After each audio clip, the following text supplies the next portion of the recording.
Tonight, dozens gathered outside the government center in Charlotte to call for Cotham's resignation. Our Nikki Hauser was with those voters who were clearly irate. Nikki is now live. So, Nikki, what were those voters saying? A lot of strong opinions tonight on this, Molly. Switching political parties is no small feat, but it is legal to do. But a lot of people are now looking at Tricia Cotham's new affiliation as a Republican and saying, those who voted for her, that it's not what they wanted. One more time. The question of when your worldview shifted so dramatically over the last, we will see. Wednesday night protesting Cotham's political switch, many holding signs asking for her to resign and speaking publicly about their disappointment. This is betrayal. She should resign and run as a Republican and see if she wins. Yeah, I was very disappointed, I was disgusted, I was upset.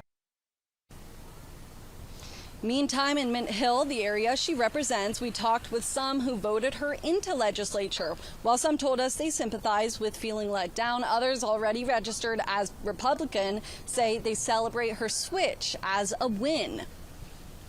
I'm really happy with the switch on it, truly. I think that she's doing the right thing for the community around here. It happens. I think her views, maybe the Democratic Party is getting too far from her core values.